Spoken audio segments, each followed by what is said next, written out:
শেখ হাসিনা বীরের বেশে জয় বাংলা, জয় বঙ্গবন্ধু। ধন্যবাদ।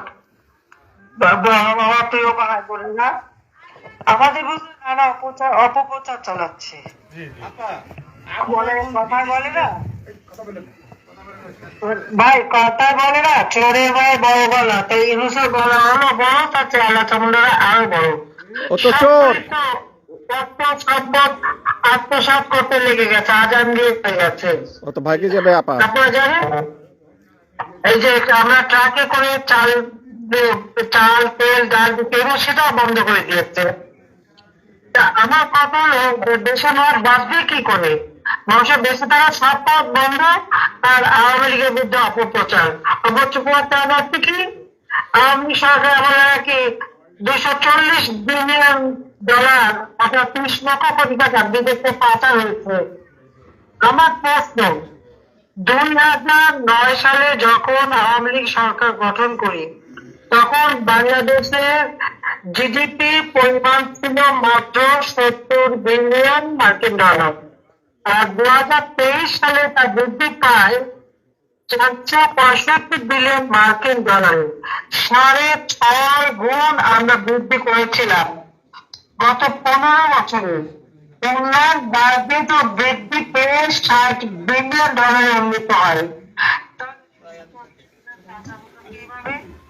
গত 15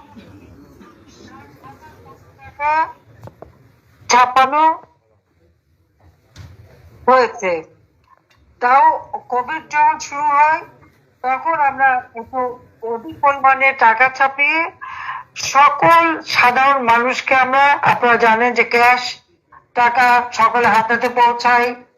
গার্মেন্টস শ্রমিকদের সমস্ত মজুরি টাকা আমি দিয়ে দিই। আমাদের ইমাম মুয়াজ্জিন থেকে শুরু করে সাংবাদিক, সাংস্কৃতিক কর্মী, এমনকি রিক্সাওয়ালা থেকে শুরু করে খেটে খাওয়া মানুষ, প্রত্যেকের ঘরে ঘরে খাবার পৌঁছে দেওয়া, বিনামূল্যে টিকা দেওয়া, বিনামূল্যে চিকিৎসার ব্যবস্থা সবই আমরা করেছিলাম। তখন আমাদের প্রচুর টাকা লেগেছিল, কিন্তু 15 বছরে তাই আমরা 60,000 কোটি টাকা ছাপিয়েছি। আর আজকে আমরা কি দেখি, গত 4 মাসে, মাত্র 4 মাসের মধ্যে ইউনূস 22,000 কোটি টাকা ছাপিয়েছে, মাত্র 4 মাসে। হিসেব করেন, কোথায় 15 বছর আর কোথায় 4 বছরে কত টাকা ছাপালো। শেয়ার বাজার কিন্তু ধ্বংস, শেয়ার বাজার সব টাকা সে পাচার করে নিয়ে চলে গেছে, কোটি কোটি টাকা। ব্যাংক, বীমা, আর্থিক প্রতিষ্ঠান একে একে ধ্বংস করে দিচ্ছে। চারিদিকে শুধু হাহাকার। সে ব্যবসায়ী একটার পর একটা কারখানা বন্ধ হয়ে যাচ্ছে, কত শ্রমিক বেকার হয়ে যাচ্ছে, এখন তারা খেতে পারে না। তার উপর আমাদের স্বাধীনতা এবং মহান মুক্তিযুদ্ধের বিজয়, এটা তো আমাদের গৌরবের বিষয়, সেখানে আঘাত করতে ছাড়েনি।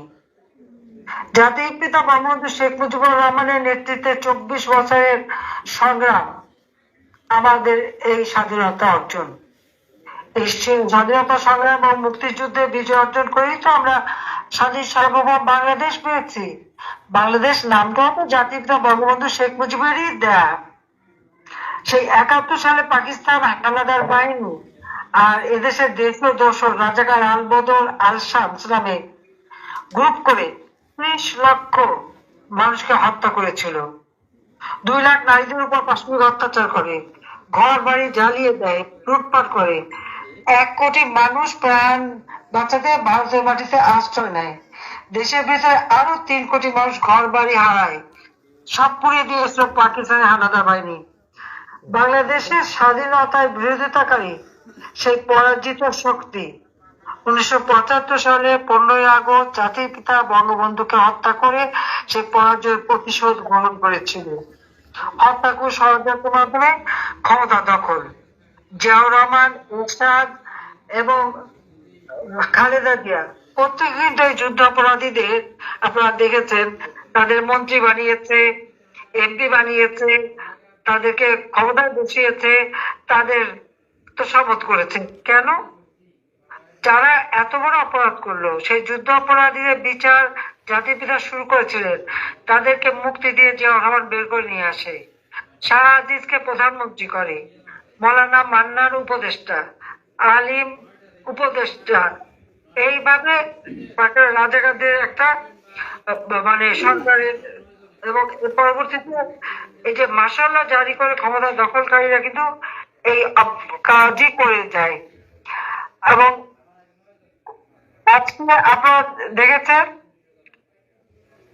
এদেরকে যে রাজনীতি করার সুযোগ দিচ্ছে, আমাদের সংবিধানে কিন্তু 12 অনুচ্ছেদ এবং 38 অংশ বিশেষ, সেখানে কিন্তু এদের রাজনীতি করা নিষিদ্ধ ছিল যুদ্ধাপরাধীদের, কিন্তু জিয়াউর রহমান সেই সুযোগটা এদের করে দেয়। এমন পাকিস্তানি পাসপোর্ট দিয়ে গোলাম আজমকে বাংলাদেশে ফিরিয়েও আনে এবং তাদেরকে রাজনৈতিক ভাবে সামাজিক ভাবে প্রতিষ্ঠিত করে। আজকে যে ক্ষমতায় আছে আপনারা লক্ষ্য করে দেখবেন, সেই একই কায়দায় সেই যুদ্ধাপরাধীদের নিয়েই কিন্তু তার ওঠা বসা। আজকে জামাত শিবির এবং জঙ্গিদের সহায়তায় সে ক্ষমতা দখল করেছে এবং ইতিমধ্যে সকল শীর্ষ জঙ্গি যারা ছিল তাদের কিন্তু জেলখানা থেকে ছেড়ে দিয়েছে। আজকে আপনারা দেখেন সেই 2004 সালের 21 আগস্ট গ্রেনেড হামলার যত আসামি সাজাপ্রাপ্ত তাদেরকে এবং মুক্ত করেছে এবং মামলা খারিজ করে দিয়েছে। হলি আর্টিজানে যে জঙ্গি হামলা হয়েছিল, 2 জন পুলিশ মারা যায় এবং ওখানে 29 জন মানুষ মারা যায়, তাদেরকে আমরা গ্রেপ্তার করেছি, সাজা দিয়েছি, তাদেরকেও তাদেরকেও মুক্ত করেছে, তাদের ছেড়ে দিয়েছে। 63 জেলায় 500 জায়গায় বোমা হামলা হয়েছিল, আপনাদের মনে আছে? কিবরিয়া সাহেবকে হত্যা করা হয়েছিল, গ্রেনেড ভাই মঞ্জুরুল ইসলাম কন্যা মঞ্জুরুল ইমাম, নাটোরের মমতাজ সহ আমাদের অগণিত নেতা কর্মীকে হত্যা করেছিল এবং 500 জায়গায় একসাথে বোমা হামলা। সেই হামলাকারী সেই জঙ্গিবাদী বাংলা ভাই দর্শক এসব কিন্তু কারাগার থেকে মুক্তি পেয়ে গেছে, তাদেরকে সব মুক্তি দিয়ে ইউনূস সাহেব বাংলাদেশকে কোথায় নিয়ে যাচ্ছে? জঙ্গি রাষ্ট্র। 10 লাখ অস্ত্র চোরাকার বাড়ি। তখন জামাত ইসলামের সেই ছিল মুজাহিদ বোধহয় না, তখন মন্ত্রী ছিল, শিল্পমন্ত্রী ছিল জামাত ইসলামের এবং এর সঙ্গে তোরা জড়িত ছিল। আজকে দেখা গেল কি সেই 10টা অস্ত্র মামলা সাজাপ্রাপ্ত আসামি, তাদের এখানে মুক্তি দিল না, এই যে অস্ত্র পাচার মামলার আসামিদেরও ছেড়ে দিয়েছে এবং তাদের মামলাও খারিজ করে দিয়েছে, তারা এখন মুক্ত। তো মানে যত রকমের অপরাধী তাদেরকে মুক্তি দিয়ে আজকে বাংলাদেশ একটা সন্ত্রাসী জঙ্গিদের অভয়ারণ্য হিসেবে প্রতিষ্ঠিত করে দিয়েছে। লাশের রাষ্ট্র। তারপর মুক্তিযুদ্ধের সব ইতিহাস সম্পূর্ণভাবে মুছে ফেলার চেষ্টা করে যাচ্ছে। 30 লক্ষ শহীদের রক্তে লেখাই সংবিধান ছুঁড়ে ফেলে দেওয়ার কথা বলা খুব সহজ, কিন্তু একবার ছুঁড়ে ফেলে দেখো বাংলার জনগণ এদের কি শাস্তি দেয়। অবশ্যই অবশ্যই শাস্তি দেওয়া হবে, ইনশাআল্লাহ ইনশাআল্লাহ। প্রত্যেকটা যত আমরা ছাড়ি নাই, শেখ হাসিনার ভয় নাই, রাজপথ ছাড়ি নাই, রাজপথ ছাড়ি নাই, রাজপথ ছাড়ি নাই। জয় বাংলা, আসবে ফিরে বাংলাদেশে, শেখ হাসিনা বীরের বেশে।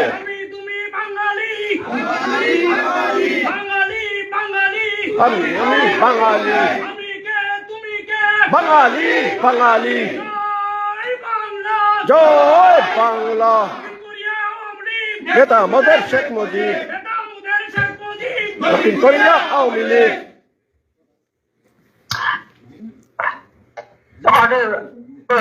ধন্যবাদ। আজকে বাংলাদেশে কোনো মানুষের বাক স্বাধীনতা নাই। আমি বাংলাদেশে একটা টেলিভিশন ছিল, একটা রেডিও ছিল। আওয়ামী লীগ ক্ষমতাতে আসার পরে আমি তখন প্রাইভেট সেক্টরের সমস্ত টেলিভিশন রেডিও ওপেন করে দিই, খুলে দিই। আজকে প্রায় 44টা টেলিভিশন, সবাই কথা যেগুলি চালু, প্রত্যেকেই কথা বলতে পারতো, টক শো করতে পারতো। আমার সমালোচনা তো অনবরত করে যাচ্ছিল, ওই আমি তো তাদের কখনো বাধা দেইনি। কিন্তু আজকে কি অবস্থা, সকল মিডিয়া, সেটা প্রিন্ট মিডিয়া হোক, অর্থাৎ খবরের কাগজ অথবা টেলিভিশন, এমনকি সোশ্যাল মিডিয়া, সব কিছুতেই তাদের দখল। প্রত্যেক জায়গায় নিউজ তার এজেন্ট বসিয়ে দিয়েছে। কি নিউজ যাবে কি নিউজ যাবে না সেটা তারা নির্দিষ্ট করে দেয়। আর তো টাকার অভাব নাই, হাজার হাজার কোটি টাকা, গ্রামীণ ব্যাংকের হাজার হাজার কোটি টাকা পাচার করেছে।